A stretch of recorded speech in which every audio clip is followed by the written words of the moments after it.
জয় হিন্দ, জয় বাংলা। সুপ্রিয় দর্শক, আপনারা কেমন আছেন? আশা করি ভালোই আছেন। তো আজকে আবার চলে এলাম নতুন একটি ভিডিও নিয়ে। এই ভিডিওটি দেখার জন্য আপনাদেরকে জানাই অগ্রিম অভিনন্দন। পূর্বের ভিডিওগুলোর নাই, আজকে আবার একটি নতুন ভিডিও নিয়ে এসে হাজির হলাম। তোমরা অবশ্যই দেখবে ভিডিওটা শেষ পর্যন্ত, ভিডিওটি দেখো এবং যদি ভালো লাগে তাহলে অবশ্যই একটু লাইক, কমেন্ট, শেয়ার করে দিও।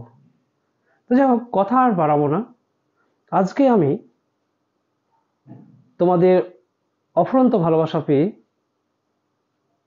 নতুন নতুন টপিক নিয়ে আলোচনা করতে চলেছি এবং তোমরা যদি আরো ভালোবাসা প্রদান করো তবে অবশ্যই পরবর্তীতে আরো নতুন নতুন ভিডিও নিয়ে আসব। তো যাই হোক, আজকে নতুন একটি টপিক নিয়ে এসে হাজির হলাম, সেটি সম্পর্কে আমি আলোচনা করব। তার আগেই একটু জানাই, আমাদের প্রিয় দেশ এই ভারত থেকে যারা এই ভিডিওটিকে দেখছেন এবং আমাদের ভারতের নাইবার কান্ট্রি বাংলাদেশ থেকে যে সমস্ত দর্শকবৃন্দ দেখছেন তাদেরকে জানাই অভিনন্দন।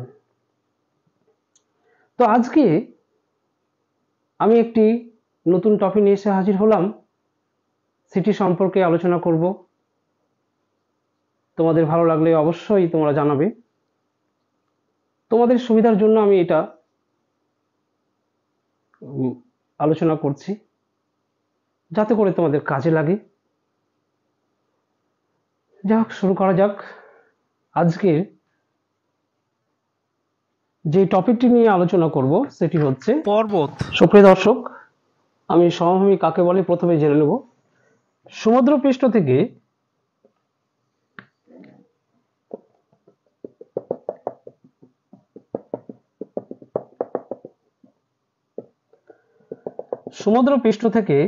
প্রায় 300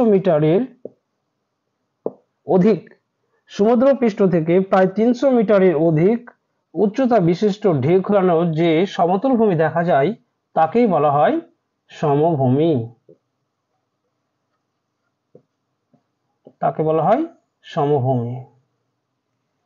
অর্থাৎ সমুদ্রপৃষ্ঠ থেকে, এটা হচ্ছে সমুদ্রপৃষ্ঠ, এই সমুদ্রপৃষ্ঠ থেকে প্রায় 300 মিটারের অধিক উচ্চতা বিশিষ্ট ঢেউ খেলানো যে বিস্তৃত সমতল ভূমি দেখতে পাওয়া যায় তাকে বলা হয় সমভূমি।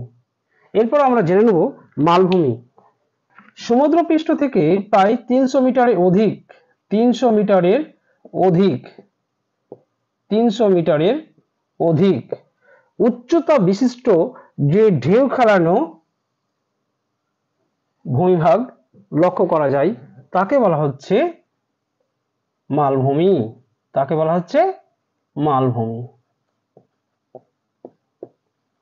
অর্থাৎ সমুদ্রপৃষ্ঠ থেকে 300 মিটারের অধিক উচ্চতা বিশিষ্ট যে ঢেউ খেলানো বিস্তৃত সমতল ভূমি দেখা যায় তাকেই বলা হয় মালভূমি। এরপর আমরা জেনে নেব পাহাড়।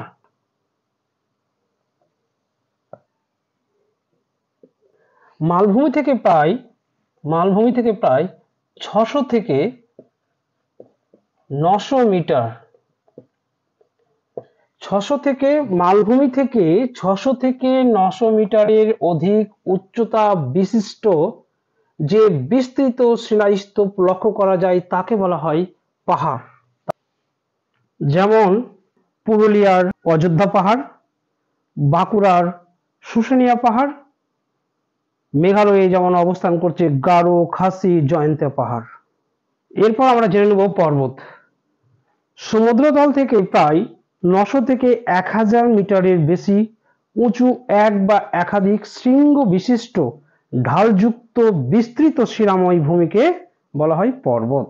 যেমন এশিয়া মহাদেশের হিমালয় পর্বত, ইউরোপের আল্পস পর্বত, উত্তর আমেরিকার রকি পর্বত, দক্ষিণ আমেরিকার আন্দিজ পর্বত ইত্যাদি। এই পর্বত সম্পর্কেই আমাদের আজকে আলোচ্য বিষয়। সুপ্রিয় দর্শক, পর্বত সম্পর্কে আমরা আলোচনা করব। তো পর্বত উৎপত্তি ও গঠন অনুসারে পর্বত চার প্রকার। কয় প্রকার? চার প্রকার। 1 নম্বর হচ্ছে ভঙ্গিল পর্বত, 2 নম্বর হচ্ছে আগ্নেয় পর্বত,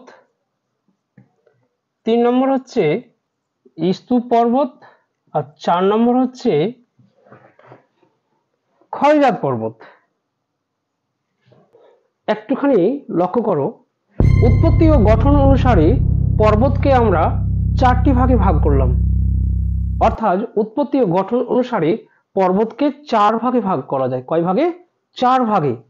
নাম্বার 1 ভঙ্গিল পর্বত, নাম্বার 2 আগ্নেয় পর্বত, নাম্বার 3 স্তূপ পর্বত, নাম্বার 4 ক্ষয়জাত পর্বত। এই যে 4টা পর্বত আছে, 1 বাই 1 আমরা সেই সম্পর্কে জেনে নেব। প্রথমে আমরা জেনে নেব ভঙ্গিল পর্বত। এই ভঙ্গিল পর্বত বা ভাঁজ পর্বত কাকে বলে? গিরিজনী আলোড়নের ফলে অনুভূমিক পার্শ্বচাপের প্রভাবে পাললিক শিলায় ঢেউয়ের মতো ভাঁজ পড়ে যে সুউচ্চ ও সুবিস্তৃত পর্বত সৃষ্টি হয় তাকে বলা হয় ভঙ্গিল পর্বত বা ভাঁজ পর্বত। যেমন ইউরোপ মহাদেশের আল্পস পর্বত, এশিয়া মহাদেশের হিমালয় পর্বত, উত্তর আমেরিকা মহাদেশের রকি পর্বত, দক্ষিণ আমেরিকা মহাদেশের আন্দিজ পর্বত এই প্রভৃতি হলো ভঙ্গিল পর্বতের উদাহরণ। এরপর আমরা জেনে নেব আগ্নেয় পর্বত বা সঞ্চয়জাত পর্বত। এই আগ্নেয় পর্বতকে বলা হয় আবার সঞ্চয়জাত পর্বত। আগ্নেয় পর্বতটা কি? পৃথিবীর অভ্যন্তরভাগের উত্তপ্ত ও গলিত ম্যাগমা বা লাভা, আগ্নেয়গিরির জ্বালামুখ কিংবা ভূত্বকের কোনো দুর্বল স্থান ভেদ করে যখন ভূপৃষ্ঠের বাইরে এসে সঞ্চিত হয় এবং ভূপৃষ্ঠের একই স্থানে অগ্ন্যুৎপাতের ঘটনা বারংবার ঘটলে সেই স্থানে লাভা ক্রমাগত সঞ্চিত হয়ে হয়ে যখন পর্বতের আকার ধারণ করে তখন তাকে বলা হয় আগ্নেয় পর্বত বা সঞ্চয়জাত পর্বত।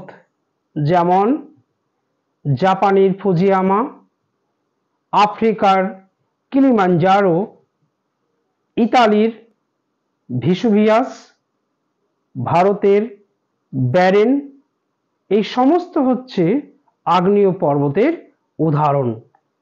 এখানে লক্ষণীয় বিষয় হচ্ছে আর্জেন্টিনা ও চিলি সীমান্তে অর্থাৎ দক্ষিণ আমেরিকা মহাদেশে আন্দিজ পর্বতমালায় অবস্থান করছে অজস দেল সালাডো, বিশ্বের সর্বোচ্চ আগ্নেয়গিরি।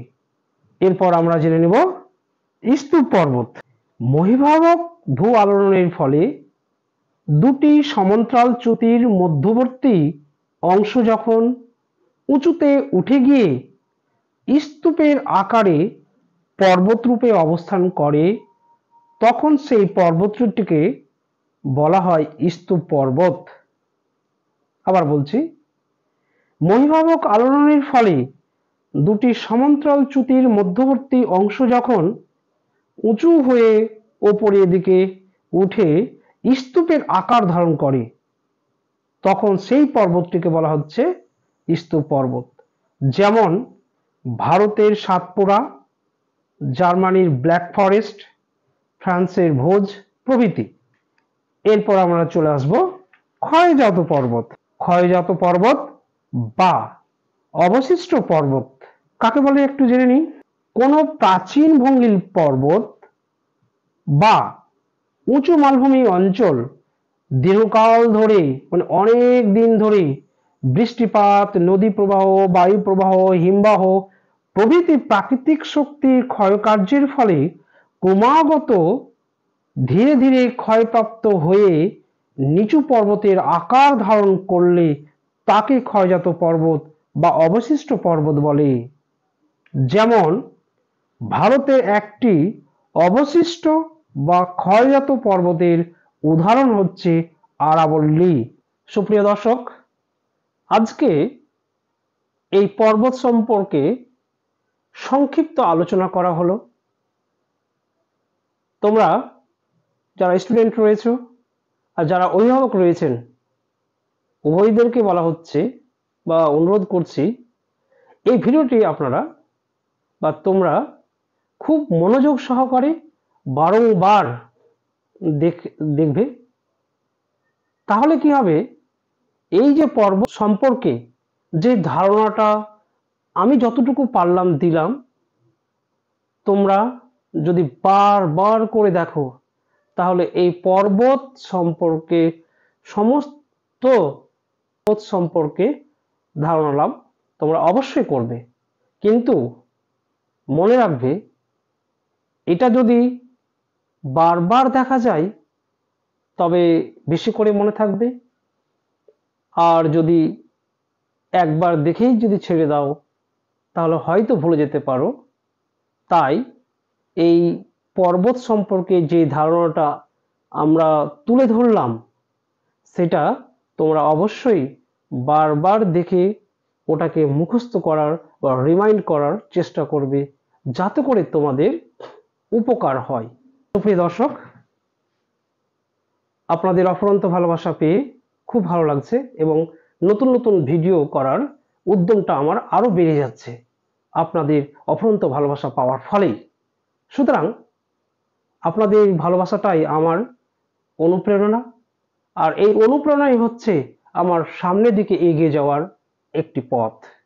সুতরাং এই পথকে সুবিস্তৃত করতে হলে আপনাদের অফুরন্ত ভালোবাসা একান্ত কাম্য। তাই আপনাদেরকে বারবার করে বলবো, আমার সাথে থাকুন, সঙ্গে থাকুন এবং দেখতে থাকুন আমাদের এই চ্যানেলটি। যদি ভালো লাগে অবশ্যই লাইক, শেয়ার আর কমেন্ট করতে ভুলবে না। হ্যাঁ, আরেকটা কথা, অবশ্যই সাবস্ক্রাইব করে দিব।